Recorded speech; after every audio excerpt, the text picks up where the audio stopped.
और ये लोग हमें क्या बताते हैं कि अगर खिलजी नहीं आते, अब्दाली नहीं आते, शेरशाह सूरी नहीं आते, अकबर नहीं आते, तो हम कबीलों में रह रहे होते, हम पत्ते लपेट के आग जला के नाच रहे होते। इन मूर्खों को कौन बताए कि इनकी पैदाइश के हजारों वर्ष पहले मोहनजोदाड़ो हमारे यहां था, अजंता हमारे यहाँ, एलोरा हमारे यहाँ, कोणार्क हमारे यहाँ, और तुमने स्ट्रक्चर बनाना हमको सिखाया। तुम अपने समरकंद और फरगाना में टॉयलेट नहीं बनवा पाए, हमारे यहाँ ताजमहल बनवाने आए थे और ताजमहल बनवा दिया। चलो ठीक है भाई, बनवा दिया। अब हमें जबरदस्ती वो बाएं हाथ से लिखे हुए इतिहास हमें ये बताने की कोशिश कर रहे हैं कि भाई ये तो मोहब्बत की निशानी है। अच्छा, ये मोहब्बत की निशानी है? ये समंदर, ये जमुना का किनारा, ये महल, ये मुनक्कश दरो दीवार, ये मेहराब, ये ताक, एक शहंशाह ने दौलत का सहारा लेकर हम गरीबों की मोहब्बत का उड़ाया है मजाक, ये मोहब्बत की निशानी है। और अगर ये मोहब्बत की निशानी है तो चित्तौड़ क्या है, जहां हमारी मां रानी पद्मिनी अपने पति राजा रतन सिंह के वियोग में जलती हुई चिता में कूद गई, लेकिन अलाउद्दीन खिलजी को अपने आंचल का एक तार नहीं छूने दिया। प्रेम की निशानी चाहिए, प्रेम की निशानी जानना है, वो पुल देखिए जो हमारे भगवान श्री राम ने अपनी प्राण प्रिया पत्नी सीता को रावण के चंगुल से छुड़ाने के लिए समंदर के सीने पे बांध दिया, वो है प्रेम की निशानी। ये हमें कहते हैं कि भाई हम आए तो हमने ये जो बड़े बड़े आर्किटेक्चरल जो स्ट्रक्चर्स बनवा दिए, डिजाइनें बनवा दी, लाल किला बनवा दिया, ये बनवा दिया, वो बनवा दिया, कुछ कहीं से चीख हुई। वैसे ये चीख कहीं से हो भी रही होगी, ये बात भी सही है।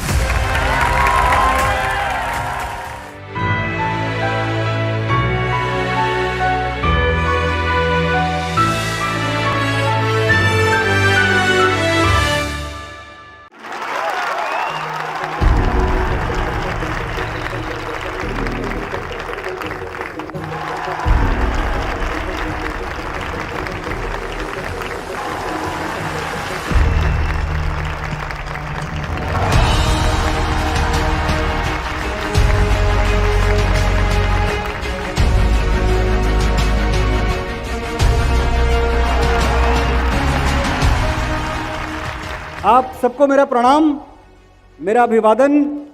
जय श्री महाकाल, जय जय श्री महाकाल। अपने नगर का उत्सव किस धूमधाम और किस गर्व के साथ मनाया जाता है, ये कोई उज्जैन वासियों से सीखे।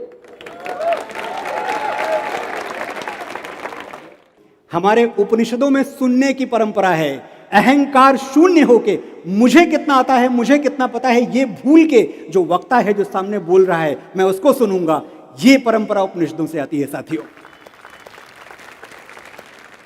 उपनिषद का अर्थ यहां बैठा हर कोई जानता होगा। उप का मतलब होता है समीप, पास, नजदीक, करीब, और निषद का मतलब होता है बैठना, पास बैठकर, करीब बैठकर सुनना। यही तो उपनिषद है, यही हमारी परंपरा है।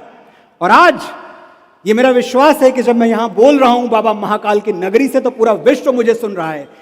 ऐसे सामने जो लोग हैं वो सुन रहे हैं, लाइव फीड जाएगा, डिजिटली सुनेंगे, पूरी दुनिया सुनेगी। और मैं पूरी दुनिया को अपना परिचय देना चाहता हूं, आपका परिचय देना चाहता हूं। मैं कहना चाहता हूं पूरी दुनिया से कि देखो हमारी ओर, पहचानो हमें, हम वही हैं जो बाण भेद के धरती से धारा निकाल दिया करते थे।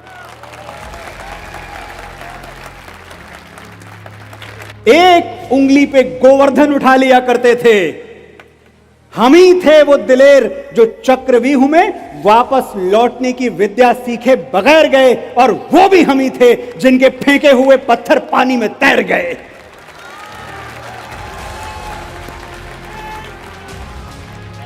हम मारना भी जानते हैं और बचाना भी। हमने दुश्मन के लिए फाइटर जेट्स बनाए, संगीन बनाई, और जब जिंदगी की सांस टूटने लगी तो हम ही ने वैक्सीन बनाई।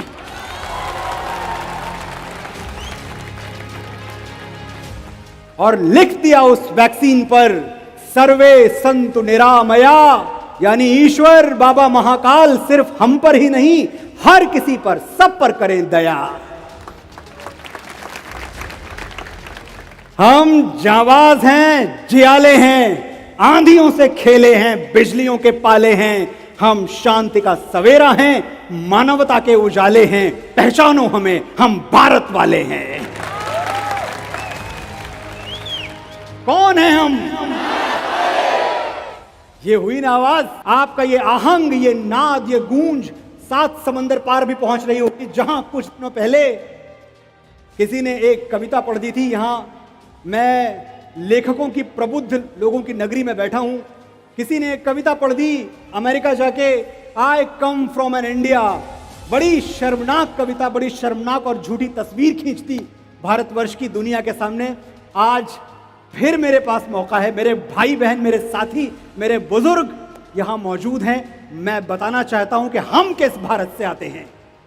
मैं, और जितनी बार मैं कहूंगा मेरा मतलब है मैं और आप, मैं उस भारत से आता हूं जिसके होठों पे गंगा और हाथों में तिरंगा है। मैं उस भारत से आता हूं जिसके होठों पे गंगा और हाथों में तिरंगा है। मैं उस भारत से आता हूं जो कभी सत्यम शिवम सुंदरम, कभी वंदे मातरम और कभी पंजाब सिंध गुजरात मराठा द्राविड़ उत्कल बंगा है। मैं उस भारत से आता हूं जो ठुकराए हुए लोगों की शरणस्थली बन जाता है और 7 समंदर पार परदेशियों को भी सिस्टर्स एंड ब्रदर्स कह के बुलाता है। मैं उस भारत से आता हूं जिसने दुनिया को हितोपदेश दिया, कर्म योग सिखाया, लेकिन खुद कभी अपना पराया नहीं सीख पाया। मेरा भारत वसुधैव कुटुंबकम के सिद्धांत पे जिया। मेरा भारत वो नीलकंठ है जिसने खुद विष पी के दुनिया को अमृत दान किया। मेरा भारत कर्मण्येवाधिकारस्ते गाता है, तीनों लोगों का स्वामी होके माखन चुराता है और महाअवतार होके मां के हाथों मार खाता है। मैं गौतम के भारत से आता हूं जहां जनहित के लिए एक राजपुत्र सन्यासी हो जाता है। मैं राम के भारत से आता हूं जहां पिता की एक बात पर बेटा सिंहासन त्याग कर वनवासी हो जाता है। मैं उस भारत से आता हूं जो स्त्री को उसके स्वाभिमान से पहचानता है, एक कुंवारी मां को महासती कुंती के नाम से जानता है और 5 पतियों वाली द्रौपदी को देवी मानता है। मेरा भारत आकाश सा बलवान है, फिर भी धरती सा धैर्यवान है। मेरा भारत प्रेम का पुण्य लोक, अहिंसा का जन्म स्थान है, लेकिन स्त्री का अनादर हो जाए तो हमारा बच्चा बच्चा हनुमान है। पढ़ो हमारा इतिहास जो हमारे मस्तक पर लिखा है। एक दुशासन ने हमारी बेटी का आंचल खींच लिया, हमने 100 भाइयों की चिता जला दी। एक रावण ने हमारी मां का हरण कर लिया, हमने पूरे राक्षस कुल की लंका लगा दी। मैं उस भारत से आता हूं न कभी रुका, न झुका, न डरा है। मेरा भारत वीरता की वसुंधरा है। आज अपना परिचय इसलिए दिया क्योंकि प्रणाम करके परिचय देना हम भारतवासियों की परंपरा है। साथियों, हमारे यशस्वी पूर्व प्रधानमंत्री, भारत रत्न, कवि कुल के शिरोमणि श्री अटल बिहारी वाजपेयी, मुझे एक किस्सा याद आता है। हम बात झुकने की कर रहे हैं। इमरजेंसी के दौरान अटल जी को और आडवाणी जी को बेंगलुरु की एक जेल में बंद कर दिया गया था। वहां कुछ दिनों बाद अटल जी की तबीयत थोड़ी खराब हुई तो उनको एम्स दिल्ली भेज दिया गया स्वास्थ्य लाभ के लिए। एक दिन अटल जी की कमर में बहुत भीषण दर्द उठना शुरू हुआ। डॉक्टर बुलाए गए, डॉक्टर आए, उन्होंने देखा, बोला अटल जी कोई खास बात नहीं है, मोच आ गई है, लगता है आप झुक गए होंगे। अटल जी भीषण दर्द से करा रहे थे, पर कराते हुए बोले, डॉक्टर साहब ये कहिए मुड़ गए होंगे, झुकना तो हमको आता ही नहीं है।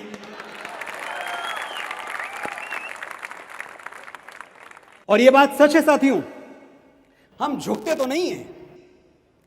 हमें कोई बड़ा मिल जाए, कोई बुजुर्ग मिल जाए, कोई सीनियर मिल जाए, अध्यापक मिल जाए, गुरु मिल जाए, हम साष्टांग की मुद्रा में लेट जाते हैं।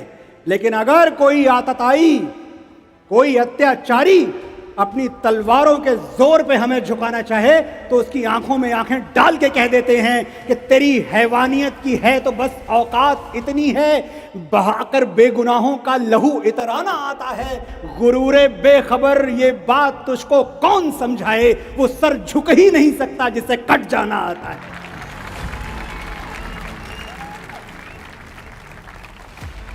तो ये बिल्कुल सही है कि झुकना तो हमको आता ही नहीं है, ना हमारे अटल जी को आता था, ना उनकी कुल वंश और परंपरा में जन्मे हम जैसे साधारण लोगों को आता है।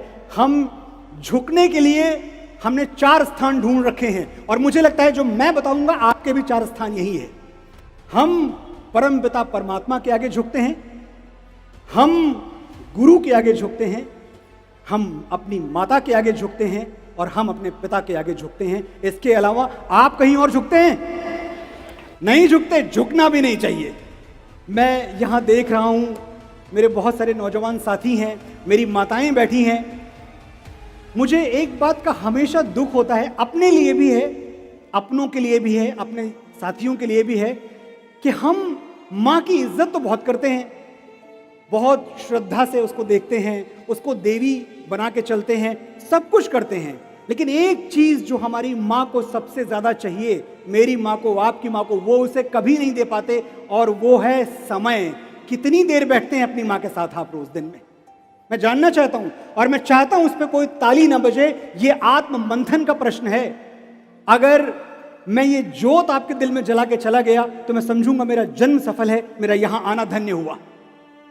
हम नहीं बैठते अपनी माँ के पास क्योंकि हम बहुत बिजी हैं, बहुत काम है हमारे पास, बहुत सारा हमने व्यापार फैला रखा है, हमने काम धंधा फैला रखा है, लिखना है, पढ़ना है, बहुत मसरूफ हो तुम, जानता हूं।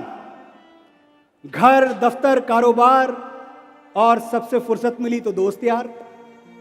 जिंदगी पहियों पर भागती है, ठहर के ये सोचने का वक्त कहां है कि मां आज भी तुम्हारे इंतजार में जागती है। सुनो, आज 2 घड़ी बैठो उसके साथ, छेड़ो कोई पुराना किस्सा, पूछो कैसे हुई थी बाबूजी से पहली मुलाकात, दोहराओ उसके गुजरे जमाने, बजाओ मोहम्मद रफी के गाने। जो करना है आज करो, कल सूरज सर पे पिघलेगा तो याद करोगे कि मां से घना कोई दरख्त नहीं था। इस पछतावे के साथ कैसे जियोगे कि वो तुमसे बात करना चाहती थी और तुम्हारे पास वक्त नहीं था।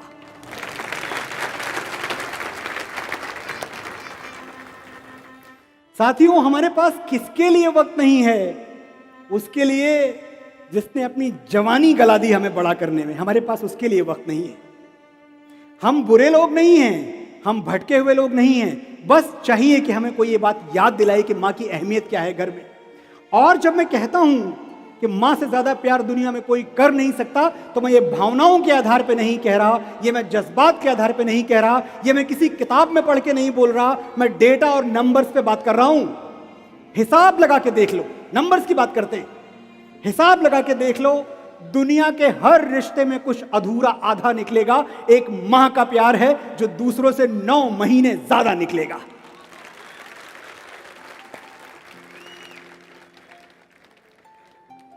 और वही मां अक्सर हमें नजर नहीं आती, और उसका भी एक रीजन है। जो हर वक्त आसपास रहता है वो अक्सर नजर नहीं आता। मां के साथ यही होता है, पता नहीं कब घर के किसी कोने में खो जाती है, वो इतना दिखती है कि दिखना बंद हो जाती है। तुमने आखिरी बार उसे आंख भर के कब देखा था? कब उसकी साड़ी या सूट की तारीफ की? कब उसकी चूड़ियों का रंग नोटिस किया? कब उसकी नेल पॉलिश पर अपनी राय दी? आखिरी बार कब कहा था, मां जच रही हो, बहुत सुंदर लग रही हो? तुम क्या सोचते हो, उसे सिर्फ तुम्हारा कमरा सजाना और तुम्हारा स्वेटर बुनना अच्छा लगता है? मां भी कभी लड़की थी दोस्त, और दुनिया की हर लड़की की तरह उसे भी तारीफ सुनना अच्छा लगता है। अभी देर नहीं हुई है, जाओ और तुम्हारी मां से खूबसूरत दुनिया की कोई लड़की हो नहीं सकती, ये सच उसे आज और अभी बताओ।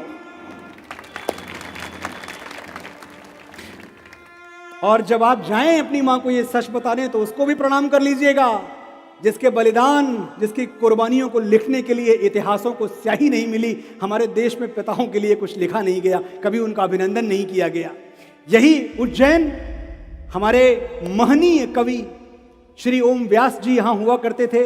मुझे याद है एक बार मैं टेलीविजन पे उनको सुन रहा था और उन्होंने एक बात कही जिसने मुझे महीनों तक रुलाया है। ओम व्यास जी ने कहा कि जब पिता होता है, जब पिता का साया सर पे होता है, तो लगता है ये बाजार के जितने खिलौने हैं ना, ये सब हमारे हैं, जब चाहेंगे जहां से चाहेंगे खरीद लेंगे। पिता की जेब में मुद्रा कितनी है, पैसा कितना है, फर्क नहीं पड़ता।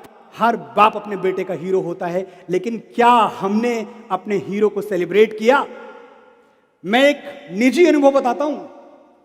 मैं डरता नहीं। मेरे पिताजी की उम्र 84 वर्ष है, 84 वर्ष है, जपल हो चुके हैं, वृद्ध हो चुके हैं। उनके बगल बैठता हूं तो मुझे लगता है अब दुनिया में मेरा कोई कुछ बिगाड़ नहीं सकता, मेरा बाप मेरे बगल में बैठा हुआ है।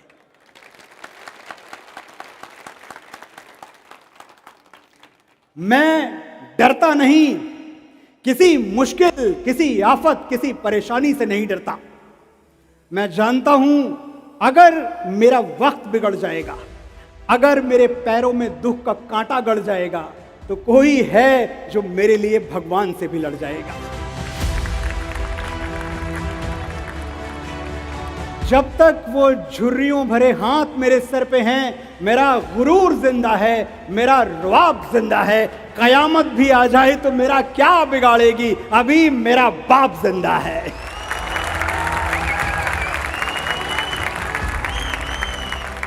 ये पहला स्टेट है जिसने महाराज विक्रमादित्य की कथाओं को टेक्स्ट बुक में पढ़ाना आरंभ किया। ये पहला स्टेट है जो इस बात के लिए कटिबद्ध है कि उच्च शिक्षा में, यूनिवर्सिटीज में भगवान श्री राम की कथाएं पढ़ाई जाएंगी, उच्च शिक्षा में हमें भगवत गीता का ज्ञान दिया जाएगा। मुझसे भी मंत्री जी कह रहे थे कि हमेशा, चाहे वो अदालत हो या कहीं भी हो, कहते हैं भगवत गीता पे हाथ रख के कसम खाओ, सौगंध खाओ कि जो बोलूंगा सच बोलूंगा। अगर आपने भगवत गीता पढ़ी ही नहीं है, आपको पता ही नहीं इसके अंदर क्या लिखा हुआ है, तो कौन सी सौगंध और कौन सी कसम खा रहे हैं आप? जरूरी है आपका इतिहास पढ़ना, जरूरी है अपने सही नायक चुनना और उनको पहचानना, क्योंकि हमें गलत नायक देने की कोशिश तो सदियों से होती आ रही है। आप सब जानते हैं, ऐसा कुछ नहीं कि मैं बताऊंगा तब आप जानेंगे।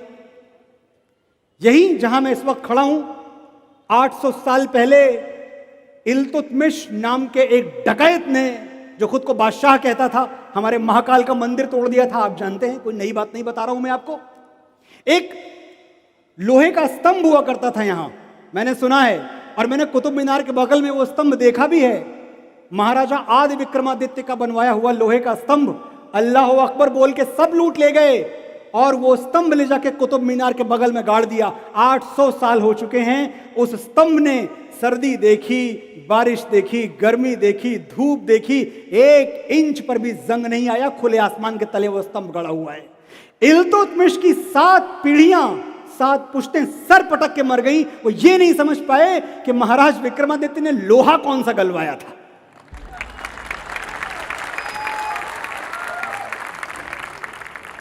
और ये लोग हमें क्या बताते हैं कि अगर खिलजी नहीं आते, अब्दाली नहीं आते, शेरशाह सूरी नहीं आते, अकबर नहीं आते, तो हम कबीलों में रह रहे होते, हम पत्ते लपेट के आग जला के नाच रहे होते। इन मूर्खों को कौन बताए कि इनकी पैदाइश के हजारों वर्ष पहले मोहनजोदाड़ो हमारे यहां था।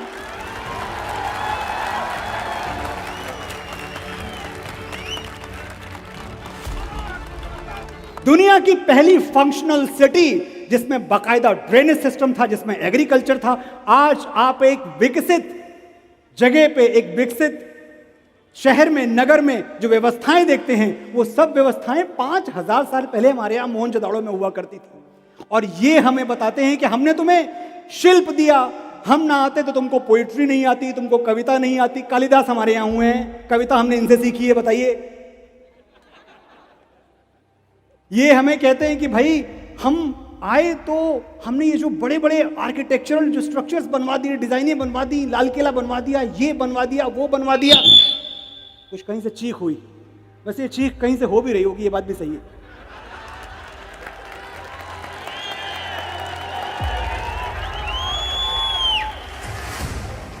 आपकी तालियां बता रही है कि भाई चुप बैठो, ये जो तुम बड़ी बड़ी बातें कर रहे हो, मुगलों अब्दालियों, हजारों वर्ष पहले तुम्हारी पैदाइश के हमारे यहां महाकाल का भव्य मंदिर बन चुका था। बना था या नहीं? चंदेल राजाओं के बनाए हुए भव्य मंदिर, जब शायद मुगलों ने 2 ईंट जोड़नी नहीं सीखी थी, तब हमारे यहां चंदेल राजाओं के बनाए हुए भव्य मंदिर थे। अजंता हमारे यहां, एलोरा हमारे यहां, कोणार्क हमारे यहां, और तुमने स्ट्रक्चर बनाना हमको सिखाया। तुम अपने समरकंद और फरगाना में टॉयलेट नहीं बनवा पाए, हमारे यहां ताजमहल बनवाने आए थे।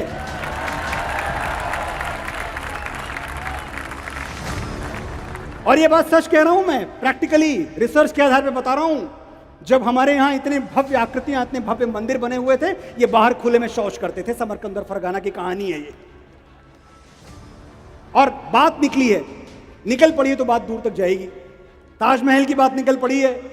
17वीं शताब्दी में जब शाहजहां ताजमहल बनवा रहे थे, पता नहीं आप में से कितनों को पता है या नहीं पता है, ये वो पीरियड था, ये वो दौर था जब इसी हमारे आपके भारत देश में 35 लाख लोग भूखमरी का शिकार होकर दम तोड़ चुके थे, भूख से मर चुके थे। ऐसे आलम में एक राजा, एक बादशाह क्या करता है, उस जमाने के 9 करोड़ रुपए एक मकबरे पे खर्च कर देता है, जिससे पूरे देश की गरीबी मिट सकती थी। एक तरफ हमने महाराज विक्रमादित्य को देखा और एक तरफ इन लुटेरों को, इन डकैतों को देखा। यह भी हमारी बदकिस्मती।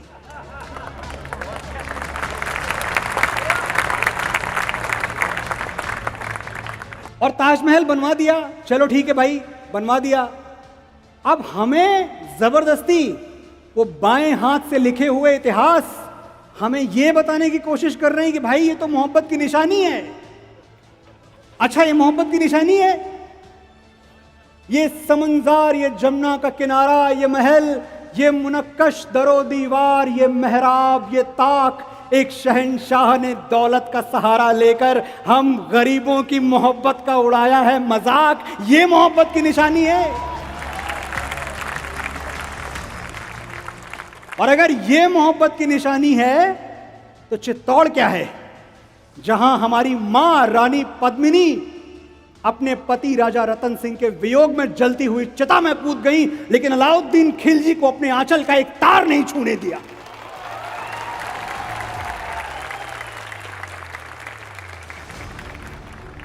प्रेम की निशानी चाहिए, प्रेम की निशानी जानना है, वो पुल देखिए जो हमारे भगवान श्री राम ने अपनी प्राण प्रिया पत्नी सीता को रावण के चंगुल से छुड़ाने के लिए समंदर के सीने पे बांध दिया, वो है प्रेम की निशानी। हमें आप दिखाते हैं जोधा अकबर, हमें आप दिखाते हैं सलीम अनारकली। अरे छोड़िए मोहब्बत की झूठी कहानी पे रोना, बहुत सारी सच्ची कहानियां हैं हमारे पास। इस भरम को तोड़ने का समय आ गया है। आपके नायक, आपके नितांत निजी नायक आपके अपने पास हैं। आपको मांगे तांगे का नायक नहीं चाहिए, आपको उधार के हीरोज नहीं चाहिए, आपको उधार की कहानियां नहीं चाहिए और झूठी कहानियां आपको नहीं चाहिए। प्रेम सीखना है, सीखिए भगवान राम से। दुनिया के सबसे बड़े असुर से, जिसने ग्रहों नक्षत्रों को कैद कर रखा था, उससे जाके भिड़ गए अपनी पत्नी को छुड़ाने के लिए भालुओं बंदरों की सेना लेके। क्या था उनके पास? इसे कहते हैं प्रेम। ये हुई मर्दानगी। विश्वास सीखना है, मां सीता से सीखिए। वही अशोक वाटिका जहां रावण उन्हें यातनाओं पर यातनाएं दे रहा था। कम्युनिकेशन नहीं था मां सीता और राम के बीच में, पता नहीं था कि भगवान राम चल चुके हैं, आ रहे हैं या कभी नहीं आएंगे, कुछ नहीं पता था। और रावण हर दिन आके कहता, देखो मेरी ओर, मैं रावण हूं, मैंने ग्रहों नक्षत्रों को कैद कर लिया है, मैंने देवराज इंद्र को हरा दिया है। सीता, तुम्हें मेरी कैद से छुड़ाने वाला इस ब्रह्मांड में कोई नहीं है। सोचिए, मां सीता का विश्वास क्या डगमगाता नहीं होगा? क्योंकि रावण बात तो सही कह रहा था, रावण की बात में कुछ गलत नहीं था, लेकिन मां सीता आंखें मिला के कहती थी, मेरे राम मुझे लेने आएंगे रावण, देखता रह जा। यह था एक सुहागन का विश्वास। इस विश्वास की पराकाष्ठा देखिए, जब महाबली हनुमान अंगूठी लेके आते हैं और बताते हैं मां सीता को अशोक वाटिका में कि मैं दूत हूं राम का, तो एक बात और कहते हैं, सोचिएगा। वो कहते हैं मां मेरे कंधे पे बैठो, मैं आपको उड़ा के ले जाऊंगा भगवान राम के पास, मुझे कौन रोक सकता है। और बात सही भी थी। आपने कभी सोचा है कि उस दिन मां सीता हनुमान के साथ जा सकती थी, क्यों नहीं गई? क्योंकि मां सीता ने हनुमान से एक बात कही थी, हनुमान मेरे पति की चौखट से उठा के ले गया था मुझे रावण, मैं उस चौखट पे वापस तभी जाऊंगी जब मेरे पति मुझे लेने आएंगे। ये था एक सुहागन का विश्वास अपने सुहाग पर। वो यातनाएं सहती रहीं और मन ही मन राम से कहती रहीं कि राम पिया तुम्हें सिया बुलाए। प्रेम सीखिए। मैं आपसे ये बातें इसलिए कर रहा हूं कि आपको प्रेम सीखना है श्री राम से और मां सीता से। उलाहना देखिए, मेरे आपके लिए भगवान राम हैं मोहन जी, लेकिन मां सीता के लिए पति थे और पति से लड़ाई की जाती है, पति से झगड़ा किया जाता है, पति से शिकायत की जाती है। वो शिकायत करती रही कि राम पिया तुम्हें सिया बुलाए, बिरहा का दुख सहा न जाए। जिन रातों में चांद निहारा उन रातों की तुम्हें कसम है, और न बहने दो ये नैना बरसातों की तुम्हें कसम है। पूछ रही हैं बिरहन आंखें कब तोड़ोगे मेरी सलाखें, जिनसे धनुष तोड़ा था तुमने उन हाथों की तुम्हें कसम है।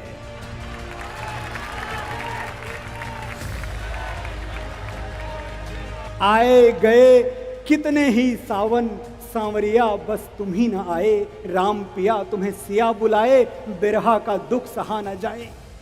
आंखें मूंदी दरस तुम्हारा, आंखें खोली तुम ही प्रकट थे। आंखें मूंदी दरस तुम्हारा, आंखें खोली तुम ही प्रकट थे। धागे भर की दूरी नहीं थी, हम दोनों तो इतने निकट थे। मेरी सूरत देखे बिना जो पल दो पल भी तुमको बीते, व्याकुल होके तुम कहते थे सीते सीते कहाँ हो सीते। कैसे दिलासा दूं मैं मन को, कौन सी भाषा में समझाऊं। लक्ष्मण रेखा लांग गई थी, विधि की रेखा लांग न पाऊं। मेरे तुम्हारे बीच में रघुबर इतने पर्वत कहाँ से आए। राम पिया तुम्हें सिया बुलाए, बिरहा का दुख सहा न जाए। मुझे ये बताना भी जरूरी है कि जो भगवान राम का प्रेम था वो पराक्रम भरा हुआ प्रेम था। भगवान राम से हमें प्रेम भी सीखना है और पराक्रम भी सीखना है।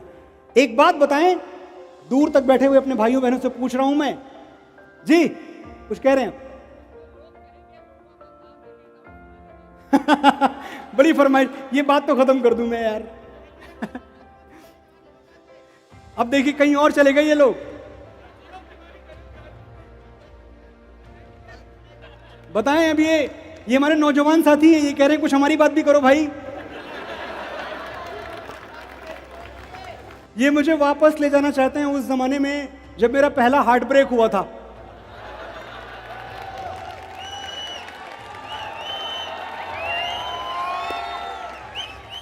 गियर शिफ्ट हो गया है मंत्री जी, मुझे क्षमा करें। अब मैं वहीं चला जाता हूं जहां ये ले जा रहे हैं। अच्छा, मैं ये बात कहते हुए अक्सर शर्म से लाल हो जाता हूं कि जो मेरा पहला हार्ट ब्रेक था वो 12वीं कक्षा में हुआ था।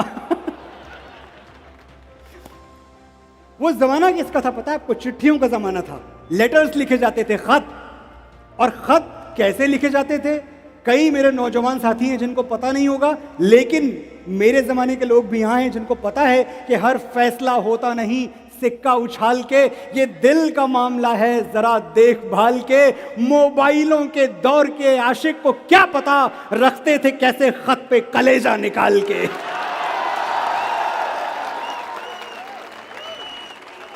तो साथियों, हुआ यूं कि उस जमाने में मुझे किसी ने कह दिया, किसी ने कह क्या दिया कि मुझसे पूछा गया भाई लाइफ में करोगे क्या 12वीं कक्षा में, जो मेरी उस वक्त गर्लफ्रेंड थी। तो मैंने कहा मैं तो फिल्मों के गाने लिखूंगा, मैं बम्बई जाऊंगा। इस बात पे सब बड़े चिढ़ गए, ऐसा कैसे हो सकता है, फालतू की बात है, डॉक्टर बनो, इंजीनियर बनो, पढ़ने में अच्छे हो। मैंने कहा भाई झूठ तो नहीं बोलूंगा, करना वही है, लिखने गाने ही है, मैं तुम्हें स्वीकार हूं तो हूं, नहीं हूं तो कोई बात नहीं।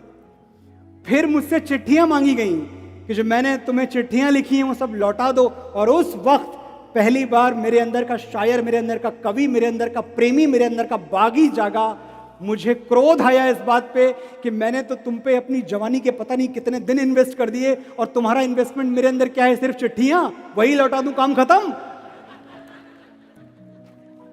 और फिर मैंने उस नज्म की बात जो ये कर रहे हैं कि आंखों की चमक, सारे जितने नौजवान साथी हैं मेरे, आपको इसमें अपनी बात नजर आएगी। मैं चाहता हूं कि आप सुने और अपने आप को ढूंढें जो मैं कह रहा हूं इसमें, कि आंखों की चमक, जीने की लहक, सांसों की रवानी वापस दे, मैं तेरे खत लौटा दूंगा, तू मेरी जवानी वापस दे।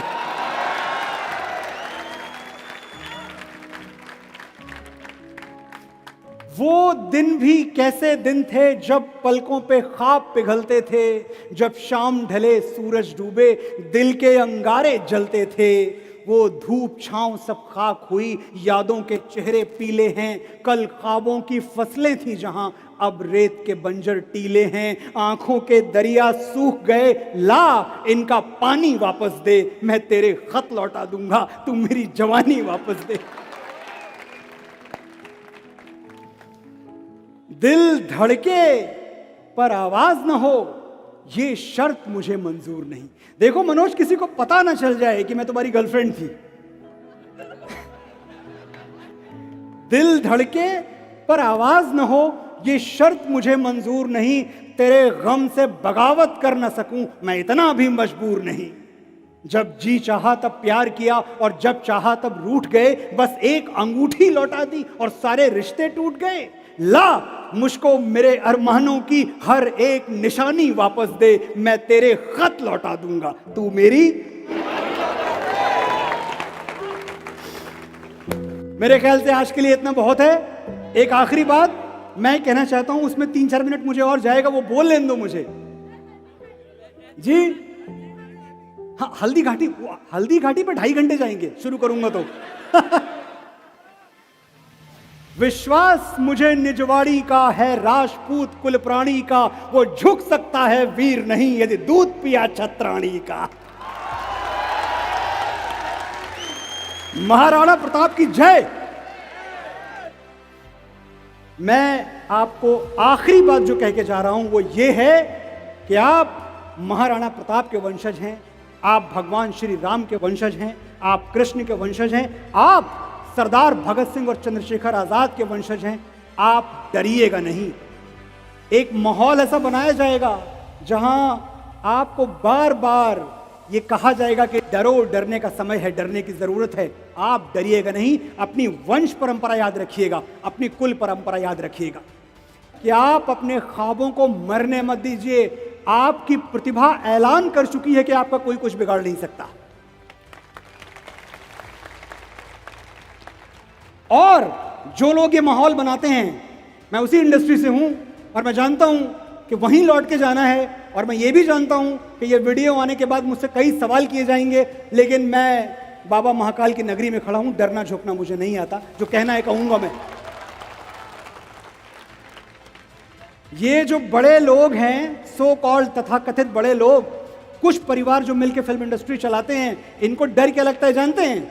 इनको डर ये लगता है कि अगर ये उज्जैन वाले, अगर ये इंदौर वाले, जबलपुर वाले ये गाड़ी पकड़ के बंबई पहुंच गए तो इतना टैलेंट हम संभाल नहीं पाएंगे, हम लोग बेरोजगार हो जाएंगे।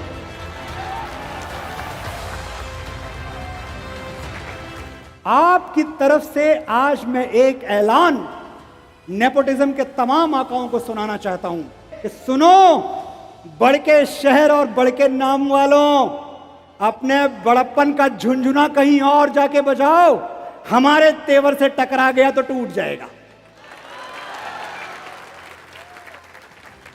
हम बकैती पे आ गए ना बाबू, तो नेपोटिज्म का पसीना छूट जाएगा। हम जानते हैं तुम पावर में हो, तुम्हारे खरीदे हुए जौहरी हमको हीरा नहीं पत्थर कहेंगे, हम फिर भी चमक के रहेंगे।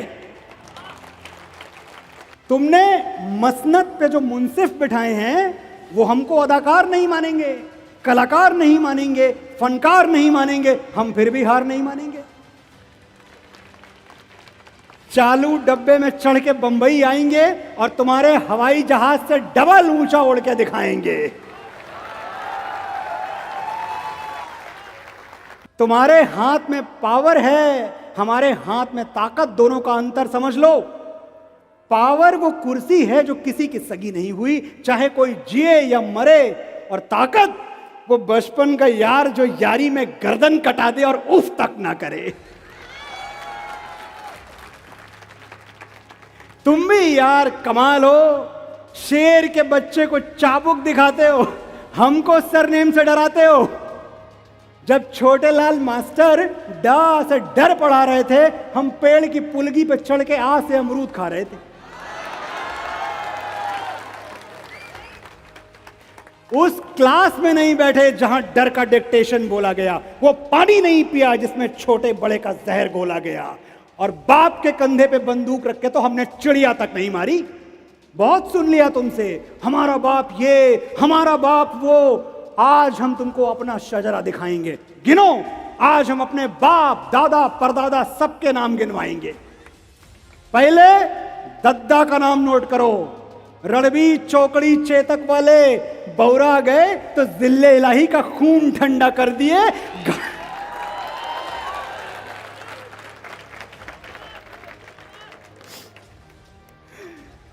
आ रहा हूं, पहले दद्दा का नाम नोट करो। रणबीर चौकड़ी चेतक वाले बौरा गए तो जिल्ले इलाही का खून ठंडा कर दिए। घास की रोटी खा के मुगलिया सल्तनत को डंडा कर दिए।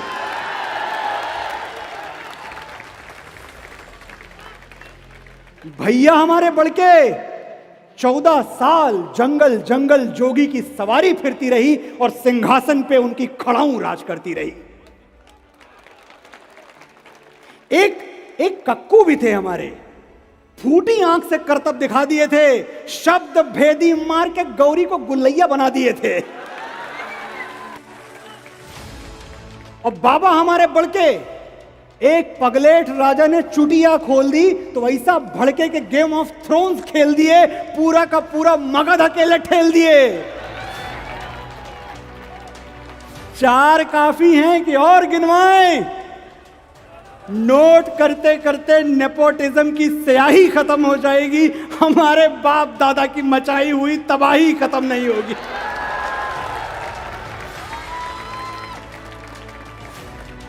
तो बॉटम लाइन बोल दे रहे हैं, नोट कर लो। तुम अपनी खोपड़ी के पीछे वो चमकने वाला गोला लगवा लो, हम फिर भी तुमको अवतार नहीं मानेंगे। तुम्हारे नाम का कलमा नहीं पढ़ेंगे, तुमको परवरदिगार नहीं मानेंगे। तुम वंशवाद की जमीन खोद के हमें गाड़ दोगे, हम बगावत का बीज बन के फूटेंगे, पर तुमसे हार नहीं मानेंगे।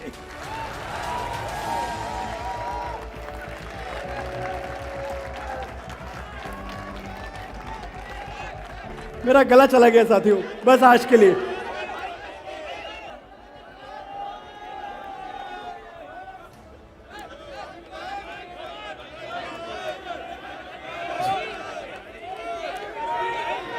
बहुत बहुत उपकार आपका, आप क्षमा कर दें।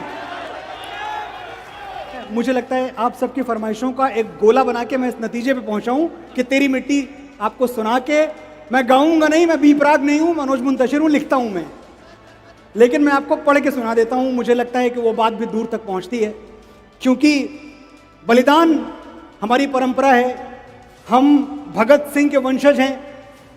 और मैं एक बात हमेशा कहता हूं कि जब हम कहते हैं ना, भगत सिंह का नाम लेते हैं, तो बहुत सारे मेरे नौजवान साथियों को लगता होगा कि यार भगत सिंह ने दे दी कुर्बानी, दे दी शहादत, बड़े आदमी थे, हमसे थोड़ी हो पाएगा।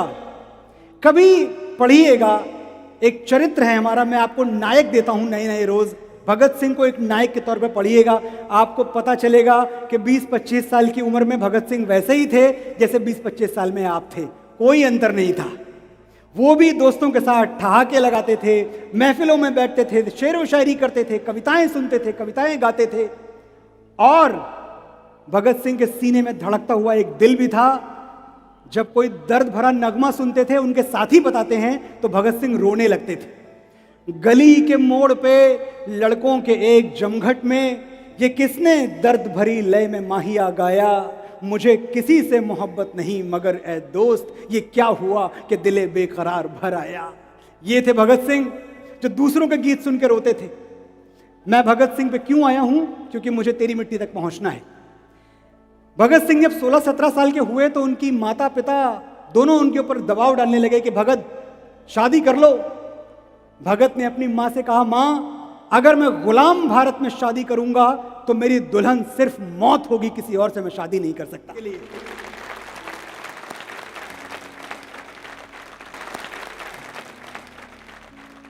और भगत ने किया भी यही, फांसी का फंदा चूम लिया और जाते जाते अपनी मां को बस इतनी सी तसल्ली दे गए कि तू न रो मां, कि तू है भगत सिंह की मां, मर के भी लाल तेरा मरेगा नहीं, घोड़ी चढ़ के तो लाते हैं दुल्हन सभी, हंस के हर कोई फांसी चढ़ेगा नहीं।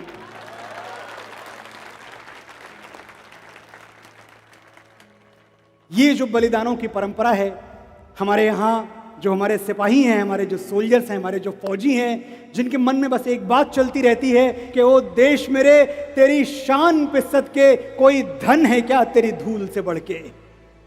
ओ देश मेरे तेरी शान पे सदके कोई धन है क्या तेरी धूल से बढ़ के, तेरी धूप से रोशन तेरी हवा पे जिंदा, तू बाग है मेरा मैं तेरा परिंदा।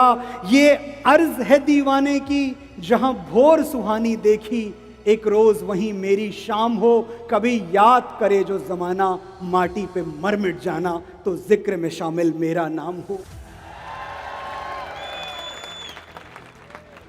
साथियों, जब मैंने इस फिल्म का ये गीत केसरी का जब मुझे लिखने के लिए बुलाया गया और मैंने वो पूरा मंजर देखा, कैसे हमारे 21 जांबाज सिख सिपाही शहीद हो चुके थे, बलिदान हो चुके थे, तो मैं बस एक बात सोचने लगा कि आखिर भारत माँ का एक सिपाही आखिरी वक्तों में सोचता क्या है।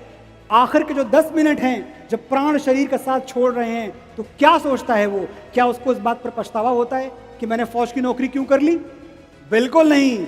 वो मुस्करा रहा होता है, वो ये सोच रहा होता है कि आखिर इस दुनिया में कितने लोगों को ये शरफ हासिल होता है कि वो अपनी मातृभूमि के लिए प्राण न्यौछावर करें। मरता तो हर कोई है।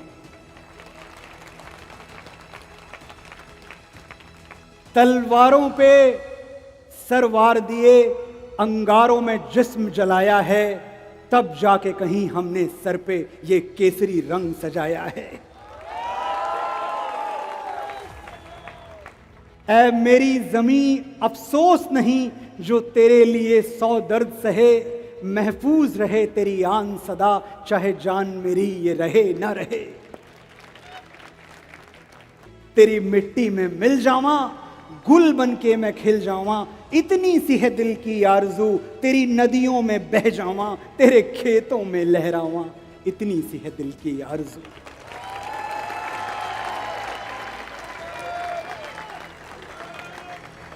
प्रणाम।